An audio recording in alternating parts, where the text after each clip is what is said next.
లూకాసు వార్త 5వ అధ్యాయము 12వ వచనంలో ఇలా రాయబడింది. ఆయన ఒక పట్టణములో ఉన్నప్పుడు ఇదిగో కుష్ఠరోగముతో నిండి ఉన్న ఒక మనుష్యుడు ఉండని. అమ్మా ఒకసారి ఏమంటాడు? ఏమంటాడు? అడిగిపోయినప్పుడు ఒక పట్టణంలోకి వెళ్ళినప్పుడు కుష్ఠరోగముతో నిండి ఉన్న ఒక మనుష్యుడు కనబడుతున్నాడు. ఎవరమ్మా? ఒక పట్టణంలోకి వెళ్ళిపోయాడు. వెళ్ళిపోయిన తర్వాత యేసు ప్రభుకి ఎవరు కనబడుతున్నారు? కుష్ఠరోగముతో శరీరం అంతా నిండి ఉన్న ఒక మనుషుడు కనబడుతున్నాడు. అయితే దేవుని బిడ్డలారా, నేను ఒక మాట మీకు గుర్తు చేస్తాను. నీవు అనుకుంటున్నావేమో, నేను ఎవరికి కనబడతలేను, నన్ను ఎవరు చూస్తలేరు, నన్ను ఎవరు గమనిస్తలేరు, నన్ను ఎవరు పలకరిస్తలేరు, ఎవరు నన్ను ఆదరిస్తలేరు, ఎవరు నన్ను పట్టించుకోవట్లేదని ఒక మైండ్ తో, ఆలోచనతో నీవు ఇక్కడ కూర్చున్నావేమో. ఆమేన్, హల్లెలూయా. నన్ను ఎవరు పట్టించుకోవట్లేదు, నన్ను ఎవరు గమనించట్లేదు, నా పరిస్థితి ఎవరికి తెలవదు, నాలాంటి పరిస్థితికి ఎవరికి రావద్దు, నాలాంటి పరిస్థితి ఎవరికి రాలేదు, నేను పడ్డంత శ్రమ, నేను పడ్డంత కష్టము, నేను పడ్డంత నష్టము ఎవరికి లేదు, నేను ఇంత శ్రమ అనుభవిస్తున్నా, నన్ను ఎవరు పట్టించుకుంటారు, ఇంకా నా స్థితి, నా పరిస్థితి ఇక అంతే, నా బ్రతుకింతే, నా జీవితం ఇంతే, ఇక నేను ఇంతే ఉండాలేమో, ఇదే నా చివరి స్టేజ్ ఏమో, ఇదే నా చివరి గడియనేమో, ఇదే నా చివరి మాటలేమో, ఇక నేను బ్రతుకుతానో లేదో, నేను జీవిస్తానో లేదో, నేను సాగిస్తానో లేదో, నేను గమ్యము చేరుతానో లేదో అని నిరాశలో ఉండి ఈ మాటలు వింటున్నావేమో. ఇంకా నా లైఫ్ సెటిల్ అవుతుందా కాదా, నా బ్రతుకు బాగుపడుతుందా లేదా, మీ పోరాటం నుంచి మేము బయటికి వస్తామా లేదా, నా స్థితి నేను మార్చుకుంటానా లేదా, నా స్థితి మారుతుందా లేదా అని ఆలోచన చేస్తూ, అధైర్యముతో ఆలోచన చేస్తూ, నిరాశలో ఆలోచన చేస్తూ, కృంగిపోతూ ఆలోచన చేస్తూ, బలహీనమైతూ ఈ మాటలు వింటున్న సహోదరి, సహోదరుడా, దేవుడు ఇక చూడుగో ఇక్కడ అంటున్నాడు, ఆ పట్టణంలో ఒక మనుష్యుడు ఉన్నాడు. ఏ పట్టణంలో? ఆ పట్టణంలో. నీ పట్టణంలో నీవు ఉన్నావేమో, ఈ పట్టణంలో నీవున్నావేమో, నీ ఇంట్లో నీవున్నావేమో, నీ గ్రామంలో నీవున్నావేమో. అయితే దేవుడు ఇక్కడ ఆ పట్టణంలో ఆ మనుషుడు, కుష్ఠరోగముతో నిండిన ఒక మనుషుడు ఉన్నాడు. వాడు యేసును చూసి, ఆమేన్, హల్లెలూయా, వాడు యేసును చూసి సాగిలు పడ్డాడట. ఏం చేశాడు? యేసును చూసి, ఎవరిని చూసినా, ఎక్కడ వెళ్ళినా తన జీవితానికి, తన బ్రతుకుకు ఆశలు లేవు, నిరాశగా ఉన్నాడేమో. అయితే యేసును చూడగానే ఒక ఆశ పుట్టిందే కదా. ప్రైజ్ ది లార్డ్, హల్లెలూయా. ఆయన యేసును చూడగానే ఆ కుష్టి వ్యాధి గల వ్యక్తి, ఆ కుష్టి వ్యాధి గల మనుష్యుడు, సమస్యతో నిండిపోయిన మనుష్యుడు, పోరాటంతో నిండిపోయిన మనుష్యుడు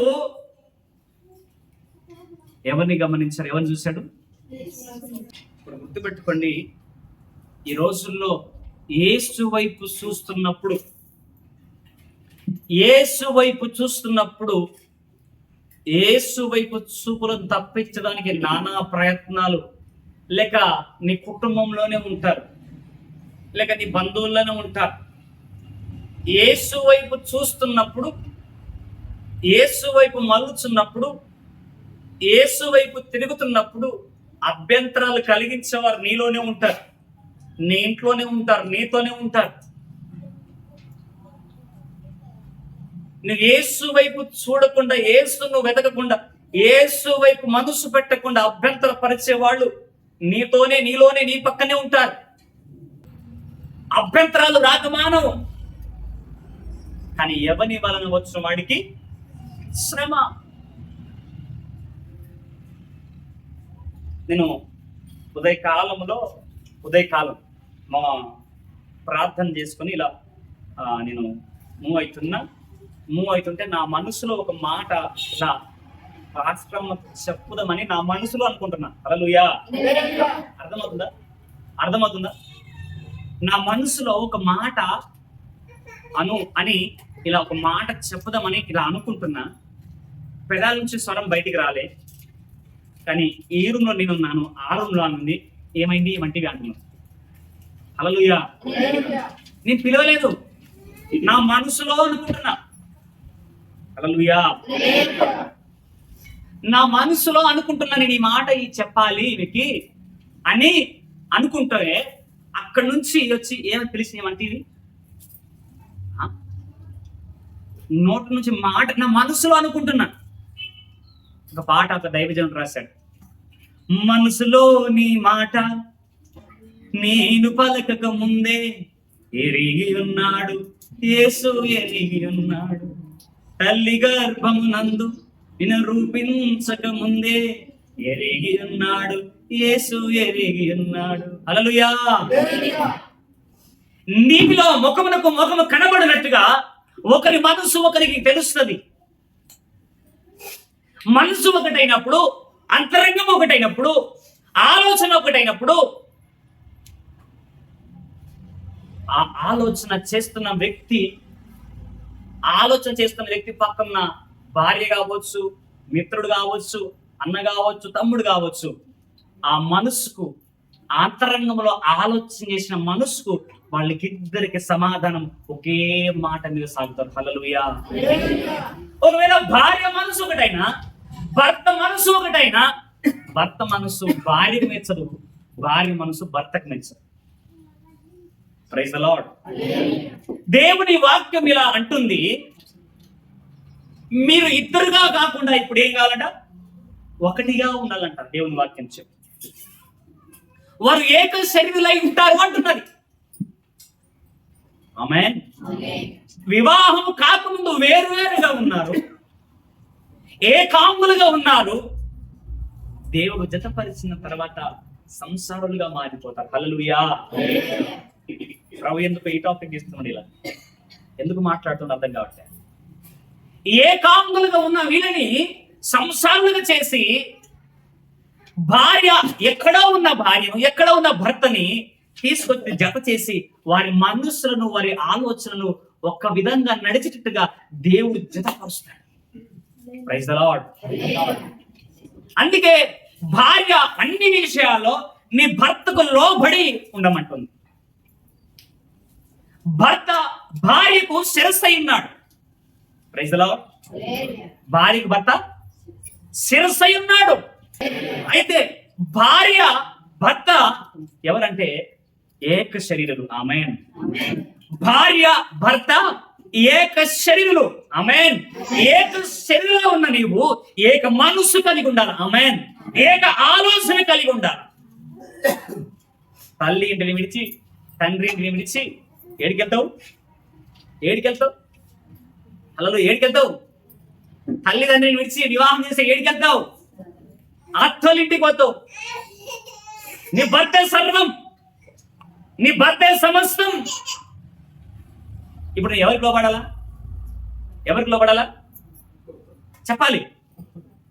చెప్పాలమ్మా. మొగలొద్దు, ఇప్పుడు ఆవిడ చెప్పాలి. చెప్పాలి. అమ్మ చెప్పండి, ఎవరికి లోబడాలా? ఏయ్ నీరేం సంగతి, మా అప్ప కట్టం పెట్టాడా అన్నావు అనుకో, మా అయ్య ఏం తక్కువ పెట్టినా, మా అయ్య నుంచి నేను కూర్చొని తిన్నంతగా తెచ్చిన. హల్లెలూయా. ఢిల్లీకి రాజైనా, ఢిల్లీకి రానివైనా భర్తకు భార్యవే. అవునా? ఢిల్లీకి రాజైనా భర్తకు నువ్వు భార్యవే. నువ్వు ఢిల్లీకి రానివైనా భర్తకేం కావాలి? నువ్వు భర్తకేం కావాలా? భర్తకేం భార్యవే. ఒకవేళ ఢిల్లీకి రాజైనా భార్యకి నువ్వు భర్తవే. ఒక విషయం మీరు గమనించుకోవాలి. ఏక మనసు ఏక శరీరులుగా ఎలా మీరు ఉంటున్నారో మీ మనస్సు కూడా ఏకమైపోవాలి. ఆమేన్. మీ ఆలోచన కూడా ఏకమైపోవాలి. నీ భర్త ప్రయాస పడుతున్నప్పుడు నీ భర్త ప్రయాసంలో నీవు కూడా పాలి భాగస్తురాలు కావాలి. హల్లెలూయా. నీ భర్త పరిగెత్తుతున్నప్పుడు నీ భర్త పరుగులో కూడా నీవు పాలి భాగస్తురాలు కావాలి. నీ భర్త ఆలోచన చేస్తుంటే, నీ భర్త ఆకలితో అలమటిస్తుంటే భార్యగా నీకు కూడా ఆ అలసట, ఆ ఆర్తదని నువ్వు కలిగి ఉండాలి. ఆమేన్. హల్లెలూయా. పొద్దున నేను అనుకున్నాను, నాకు పరిశుద్ధాత్మ దేవుడు గుర్తు చేశాడు. నేను చెప్తున్నాను పిలిచి, నేను మనసులో ఇట్లా అనుకున్నా, నేను బయటికి చెప్పలేను, ఇట్లా అనుకున్నా అంటే నాకు ఇలా పిలిచినట్టు అనిపించింది అని అన్నాడు. హల్లెలూయా. ఏమనిపించిందంట? పిలిచినట్టుగా అనిపించిందంట. నా మనసులో నేను ఏం చెప్తున్నా, ఏదో ఒక విషయం చెప్తాను అనుకుంటున్నా. భార్య భర్తలు ఏక శరీరులుగా ఉన్నప్పుడు వారు ఏ విధంగా నా అనకుండా వారు కలిసి జీవితాంతము సాగుతారో, ఆలోచనలు కూడా వారు ఆలోచన తలంపులు, వారి మనస్సు, వారి యొక్క ప్రయాసము, వారి యొక్క సమస్త జ్ఞానము కూడా ఒకటై ఉండాలి. హల్లెలూయా. అప్పుడే ఆ కుటుంబము అంచెలంచెలుగా ముందుకు సాగుతుంది. భర్త ఆలోచన ఒకవైపు, భార్య ఆలోచన ఒకవైపు, భర్త పరుగు ఒకవైపు, భార్య పరుగు ఒకవైపు, మధ్యలో గ్యాప్ వచ్చేసింది. ఆ మధ్యలో గ్యాప్ లో అపవాది దూరుతాడు. Praise the lord. ఆ అపవాదిని ఎవరిని వాడుకుంటుందో చెప్పలేం. అటు అతను వాడుకోవచ్చు, ఇటు అమ్మను వాడుకోవచ్చు, ఇక్కడ ఆ తండ్రిని వాడుకోవచ్చు, ఇక్కడ ఈ తండ్రిని వాడుకోవచ్చు. మొత్తానికి వారు ఏక మనస్కులై ఉండకుండా అపవాదిని వారిని వాడుకొని ఆ కుటుంబం మధ్యలో చిచ్చు పెట్టే రకంగా అపవాదికి ఛాన్స్ ఇచ్చిన వాళ్ళం అవుతాం. హల్లెలూయా. అందుకే అపవాదికి చోటియద్దు, వాడిని ఎదిరించుడి. వాడు నీ ఎదురు నుండి చెప్పాలి, అపవాదిని ఎదిరించుడి, వాడు నీ ఎదురుంటంట పారిపోతాడు. భార్య భర్తల మధ్యలో మూడో వ్యక్తి ఎవరు ఎంటర్ అయినా, ఏ వ్యక్తి వచ్చినా తోక కట్ చేసి నీ ఎదురు నీ ఉండని చెప్పండి. అప్పుడు మీరు హ్యాపీగా ఉంటారు. హల్లెలూయా. అప్పుడు మీరు సంతోషంగా ఉంటారు. ప్రేమించొద్దని కాదు, గౌరవించొద్దని కాదు, అన్నం పెట్టొద్దని కాదు, ఆకలి తీర్చొద్దని కాదు, బట్టలు ఇవ్వద్దని కాదు, అన్ని చేయి, కానీ ఎంత వరకు ఉండాలో అంతవరకు. హల్లెలూయా. భార్య భర్తల మధ్యలో మూడో వ్యక్తి ఆదామవ్వలు ఇద్దరు ఏకంగా దేవుని సంగం గడుపుతూ ఉన్నారు ఏదైనా తోటలో. హల్లెలూయా. భార్య భర్తలు ఆదామవ్వలు ఏదైనా తోటలో వారు సంతోషంగా దేవుని ఆరాధిస్తూ చల్లబడిన దేవునితో ముచ్చటిస్తూ ఉన్నారు. కానీ మూడో వ్యక్తి ముచ్చటకు వచ్చేసిండు. హల్లెలూయా. ఏం చేశాడు? మూడో వ్యక్తి ముచ్చటకు వచ్చేసిండు. నిజమేనా? ఇది నిజమేనా? హల్లెలూయా. ఎవరు వచ్చారమ్మా? చెప్పాలమ్మా. అమ్మో, ఆత్మగతి వారి సత్తం తీసుకుని రాయింది. చెప్పు. భార్య భర్తల మధ్య మూడో వ్యక్తి రాకుడు. ఆదామవ్వల మధ్యలోకి ఎవరు వచ్చారు? మూడో వ్యక్తి చెప్పాలి, చెప్పాలి. అపవాది అయిన సాతాను వచ్చాడు. ఇప్పుడు నేను తప్పుగా అనుకోకండి ప్లీజ్, మనం తప్పుగా అనుకోకండి. భార్య భర్తల మధ్యలోకి ఇప్పుడు మీ కుటుంబంలో కానీ, మా కుటుంబంలో, మీ కుటుంబంలో, ఎవరి కుటుంబంలో కానీ భార్య భర్తల మధ్యలోకి మూడో వ్యక్తి వస్తే వాళ్ళు ఎవరు? చెప్పాలి, గట్టి చెప్పాలి, గట్టి చెప్పాలి. హల్లెలూయా. సాతాను. ఇప్పుడు యేసుప్రభు ఒకసారి అలా నడుస్తున్నప్పుడు, యేసుప్రభు సిలువకెస్తున్నప్పుడు, ఇదిగో నేను మనుషుల చేతికి అప్పగించబడతాను, మనిషి కుమారుడు మరణమవునంత సిలువకెక్కుతాడు అని ఆ మాట చెప్తున్నప్పుడు సీమోను అంటాడు, అది నీకు జరగకుండును గాక. హల్లెలూయా. సీమోను ఏమంటాడు? అది నీకు జరగకుండును గాక.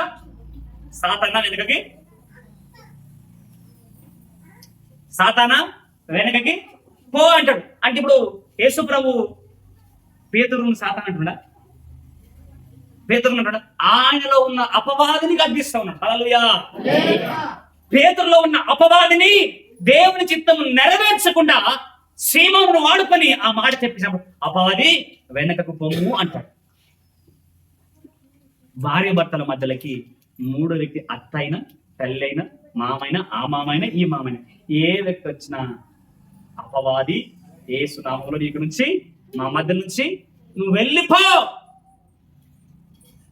లేకపోతే అమ్మో అపవాదిని వెళ్ళగొట్టనందుకే ఇది నిజమా అని చెప్పేసి మెల్లగా తెచ్చి, ఇదిగో మీరు దిట్టే ఏమవుతారు మీ కళ్ళు తెలుసుకుంటారు, మీకు జ్ఞానం వస్తుంది. ఈ పండు తింటే మీకు జ్ఞానం వస్తుంది. మెల్లగా ఆ మాటలకు లోబడి లొంగిపోయి ఆమె తిన్నది కాకుండా తెచ్చి అయ్యగారికి కూడా ఏం చేసేది, అమ్మగారు తిన్నది తిరిగి ఊపులేదు. మళ్ళీ మెల్లిగి నేను ఒక్కనే పాడు కావాలా, నువ్వు నా పాడుగా అంటే మనం అనుకుంటున్నాము. కానీ ఆమె ఏమనుకుందంటే, నేను కళ్ళు తెరుచుకున్నట్టుగా నా భర్త కూడా కళ్ళు తెరుచుకొని మంచిగా నేను జ్ఞానం పెంచుకుంటా, నా భర్త కూడా జ్ఞానం. అసలు చెడిపోవుట్లో కూడా వాళ్ళు ఏక మనస్సును, ఏకాత్మ, ఏక ఆలోచన అక్కడ ఉంది. సంగమా, ఈ రోజు నేను చెప్పాలనుకున్న వర్తమానం వేరే, పరిశుద్ధాత్మ తీసుకెళ్తున్న మరొక కోణంలో. Praise the lord. నేను ఈ విధంగా ప్రిపేర్ అయ్యాను, కానీ పరిశుద్ధాత్మ దేవుని సముఖంలో నేను నిలబడ్డా. ఆయన మాట్లాడుతూ ఉన్నాడు, మూడో వ్యక్తి నీ కుటుంబం మధ్యలోకి, భార్య భర్తల మధ్యలోకి, వారు ఎవరైనా పర్వాలేదు, అపవాది వారిని ప్రేరేపింపచేసి నీ మధ్యలోకి తీసుకొచ్చిందనే విషయం నీవు దృష్టి ఉంచాలి, అది గ్రహించాలి. అప్పుడే నీ భర్త నీవు ప్రశాంతమైన జీవితం. హల్లెలూయా, హల్లెలూయా. ఎంతమందికి అర్థమవుతుంది? ఎక్కడి నుంచి వెళ్ళినాము? భార్యకు భర్త శిరస్సు అయి ఉన్నాడు. అక్కడి నుంచి ఎక్కడి నుంచి వెళ్ళినాం? ఎక్కడి నుంచి వెళ్ళినాం? గుర్తుందా? ఆలోచన చేస్తారా? ఎక్కడి నుంచి? ఒక మాట చదవండి. అక్కడ మనిషి కుమారుడు యేసును చూసి సాగిలో పడి, ప్రభువా నీకిష్టమైతే నన్ను శుద్ధినిగా చేయగలమని ఆయన నన్ను వేడుకోనేను. హల్లెలూయా. సాగిల పడ్డాడు దేవుడు, సాగిల పడ్డాడు. నా మనసారని సన్నిధిలో సాగిలపడి నమస్కారము చేసేదా, సాగిలపడి నమస్కారము చేసేదా. నా మనసారని సన్నిధిలో సాగిలపడి నమస్కారము చేసేదా, సాగిలపడి. హల్లెలూయా. నువ్వు క్రీస్తుకు సాగిల పడకపోతే నీ జీవితంలో జరగదు కార్యం. నీ ఇంట్లకు నీ భర్తకు సాగిల పడి లోపడకపోతే నీ కుటుంబం సాగదు ముందుకు ప్రయాణం. Praise the lord. అందుకే చాలా క్లుప్తంగా అంటుంది, అయ్యా నేను సాగిల పడుతున్నాను, అయ్యా నీకు లోపడుతున్నాను. లోబడని వ్యక్తి ఏ జీవితంలో ఎవరైనా లోబడే తత్వం లేకపోతే ఆ మనిషి నష్టానికి కారదు. హల్లెలూయా. ఏ మనిషి అయితే లోబడడో, ఏ వ్యక్తి అయితే లోబడే తత్వం ఉండదో, ఆ వ్యక్తి ఖచ్చితంగా నష్టపోతాడు, కష్టాల పాలడు, నలిగిపోతాడు, నష్టపోయి పెరిగిపోయి తన జీవితాన్ని పతనం చేసుకుంటాడు. హల్లెలూయా. మొన్న దైవజనుడు మళ్ళీ గుర్తు చేస్తాను నేను. ఆక్షిపురంలో దైవజనుడు దేవుని రాకడ, నిజంగా చెప్తున్నాను, దేవుని రాకడ చాలా దగ్గరగా ఉంది, సమీపంగా ఉంది. నేను గమనిస్తూ ఉన్నాను. దైవజనుడు చెప్పిన కొన్ని 90 సూచనలలో నేను ఒక సూచనను ఆల్రెడీ చూస్తూ ఉన్నాను సంఘంలో, అది గమనిస్తూ ఉన్నాను. దైవజనుడు గద్దించినప్పుడు, దైవజనుడు సరి చేసినప్పుడు, సరి చేసుకో ఈగో అడ్డం వస్తుందంట. పొగరు, ఈగో అడ్డం వచ్చి అంట సంఘానికి, దేవునికి దూరం అవుతారంట. మార్చుకునే మనస్సు ఉండదంట, లోబడే ఆలోచన ఉండదంట, లోబడే మనస్సు ఉండదు. ఇది కంప్లీట్ గా అపవాది సంబంధమైన క్రియ. ఇది ఎందుకంటే అంత్య దినములలో అపాయకరమైన దినములు రాబోతున్నాయి. అంత్యకాలంలో, హల్లెలూయా, అంత్యకాలంలో అపాయకరమైన దినములు వస్తున్నాయి. తీమోతికి రాసిన పత్రిక 3వ అధ్యాయం చాలా గుర్తంగా ఉంటుంది. అంత్యకాలంలో అపాయకరమైన దినములు వస్తాయి. చదువుతారా? 2 తీమోతి రాసిన పత్రిక 3వ అధ్యాయం చదవండి. అంత్య దినములలో అపాయకరమైన కాలములు వచ్చును అని తెలుసుకొని, ఎట్లంటే మనుషులు స్వార్థప్రియులు, ధనాపేక్షలు. ఏంటమ్మా? వినండి. మనుషులట స్వార్థప్రియులు. స్వార్థప్రియులు కానరాని వేళ్ళ పాలనలో చిత్తశుద్ధి గలవారే నివసించే రాజ్యములు. హల్లెలూయా. ఏమంట? స్వార్థప్రియులు, ధనాపేక్షలు, ధనం మీద ఆలోచన, సంపాదించాలని ఒక తపన, కూడబెట్టుకోవాలని ఒక ఆలోచన, తపన. ఏంటండి? స్వార్థప్రియులు, ధన అపేక్షలు, బింకములాడువారు, అహంకారం. ఏందమ్మా? అహంకారం. అహంకారులు, దూషకులు, తల్లిదండ్రులకు అవిధేయులు, కృతజ్ఞత లేని వారు, అపవిత్రులు, అనురాగరహితులు, అతిదేశులు, అపవాదకులు, అజితేంద్రియులు, క్రూరులు, స్వచ్ఛదేశులు, ద్రోహులు, మూర్ఖులు, గర్వాంధులు, దేవుని కంటే సుఖానుభవం ఎక్కువ ప్రేమించారు. గట్టించబట్టు.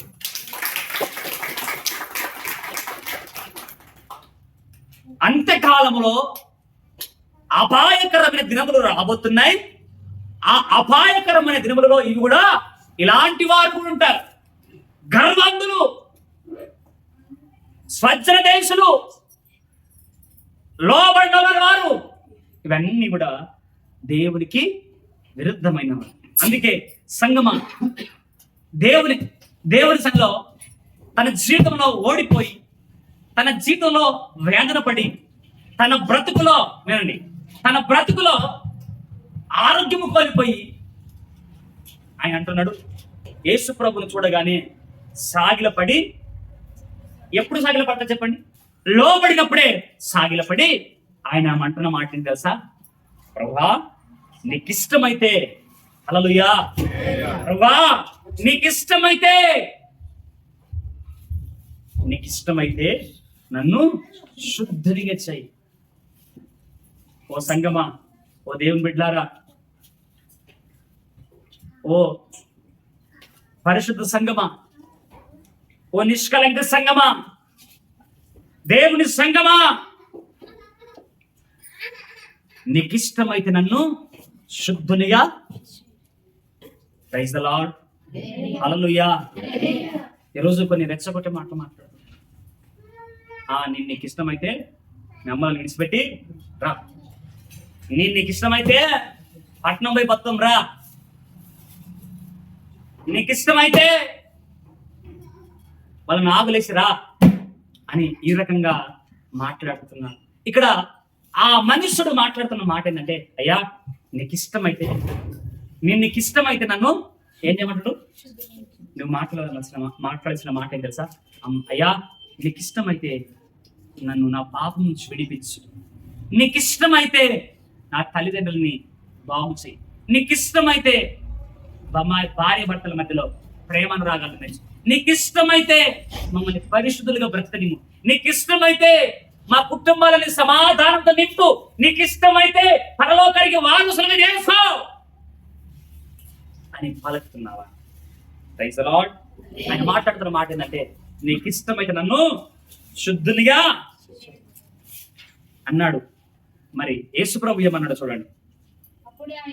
అప్పుడు ఆయన యేసయ్య, అప్పుడు ఆయన అంటే అప్పుడు యేసు చేయి చాపి వారిని ముట్టి నాకిష్టమే నీవు శుద్ధుడవు కమ్ము. కొట్టు గట్టిగా చప్పట్లు.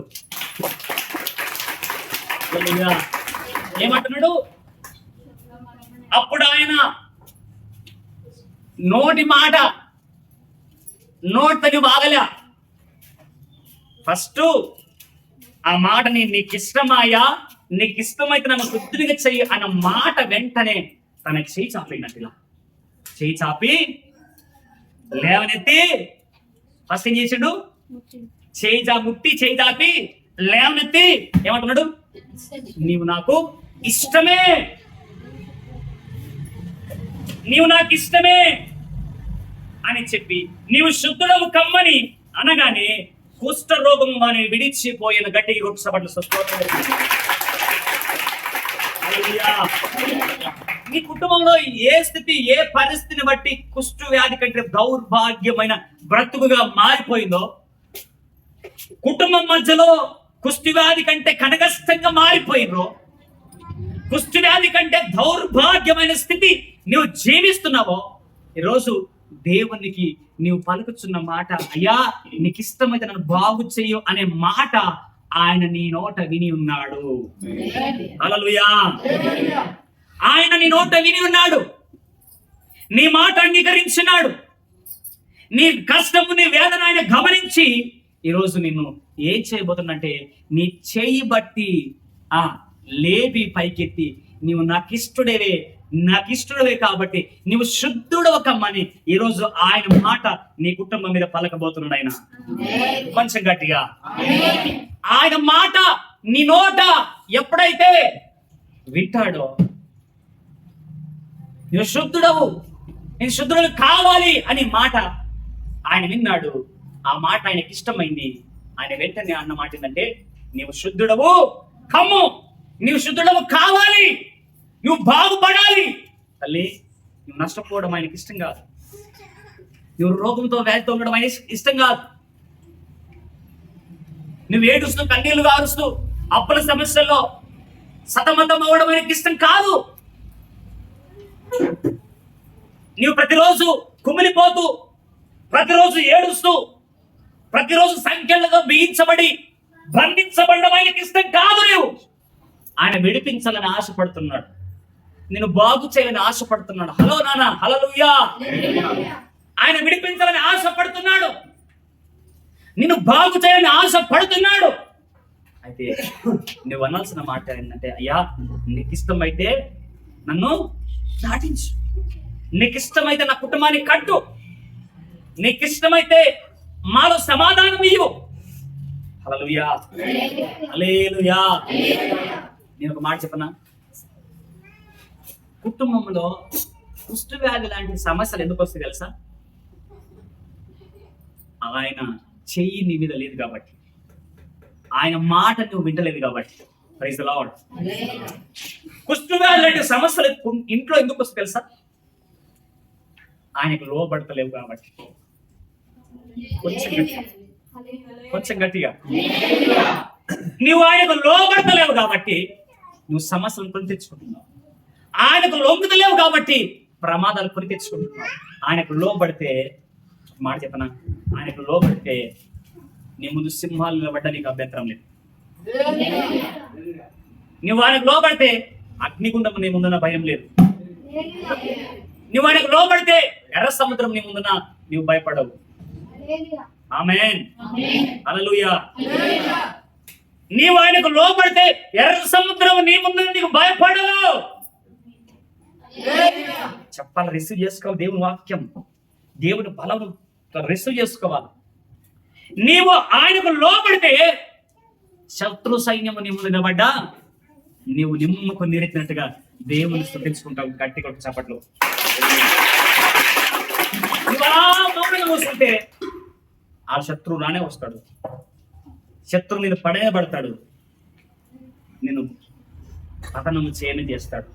ఎప్పుడైతే ఆయనకు సాగిల పడతావో, కుష్ఠ వ్యాధి లాంటి ఏ సమస్య అయినా, ఏ పోరాటమైనా నువ్వు ఆయనకు లోబడినప్పుడు ఆయన నీకున్న ఆ సమస్యలన్నింటినీ పరిష్కరించి నేను శుద్ధులుగా చేయబోతున్నాడు ఆయన, శుద్ధురాలుగా చేయబోతున్నాడు ఆయన, శుద్ధునిగా చేయబోతున్నాడు ఆయన.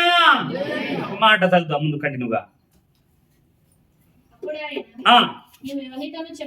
అప్పుడు ఆయన నీవు ఎవరితోనూ చెప్పక వెళ్ళి వారికి సాక్షార్థమైన దేహమును యాజకునికి కనపరుచుకొని నీవు శుద్ధుడమైనందుకు మోసే నియమించిన కానుకలను ఏం చేయమన్నాడు? సమర్పించుకోమంటున్నాడు. Praise the lord. హల్లెలూయా.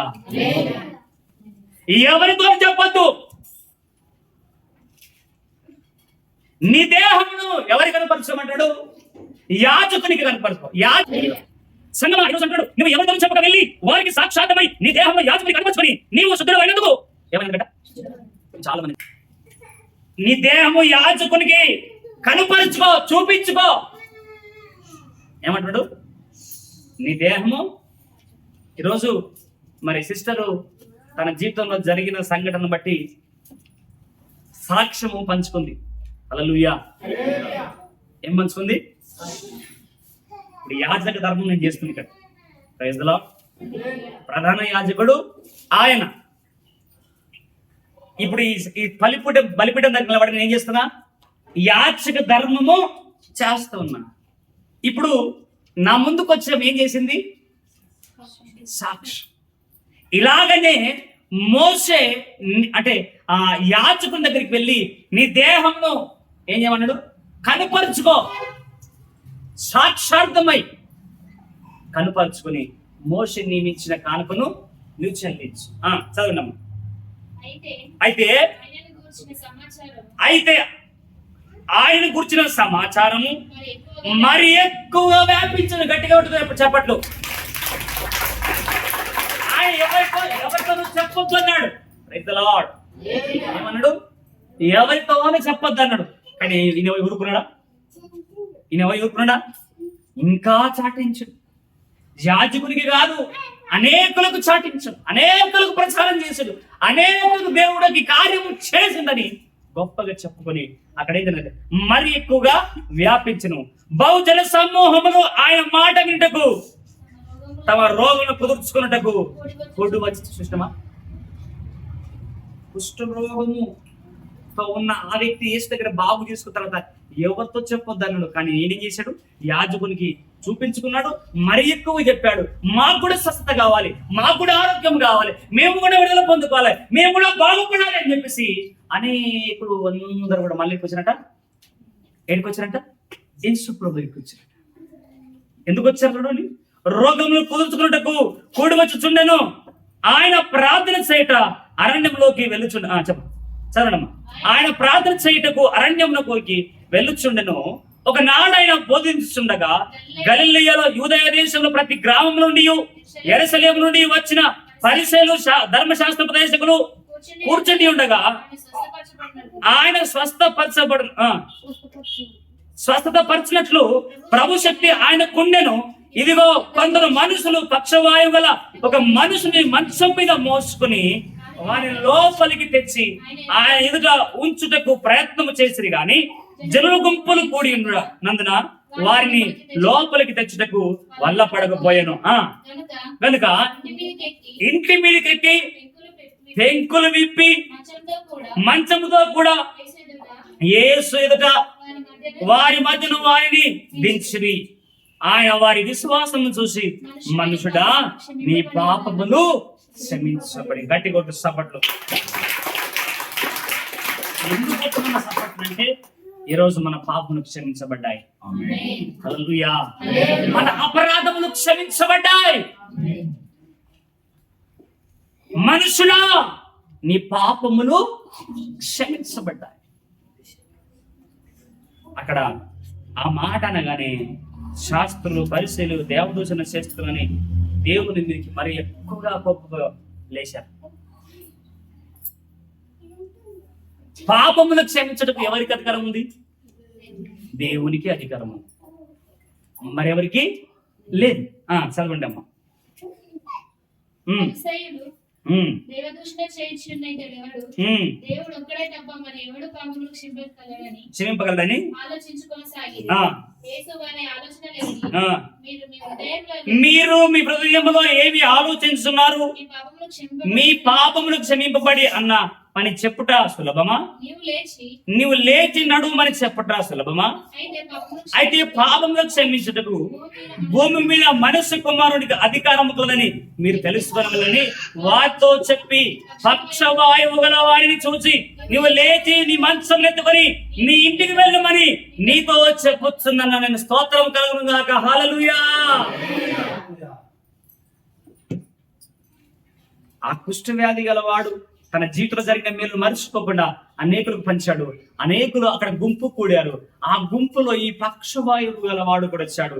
లోపలికి వెళ్లే స్థలం లేక ఆ ఏమంటారు పెంకులు అంటారా, ఇంటి మీదకి ఎక్కి ఆ పెంకులు తీసి యేసు ప్రభు ఎదుట ఆ వ్యక్తిని దించగానే వారి విశ్వాసం చూసి దేవుడు ఆశ్చర్యపోయి ఏమంటారు సార్,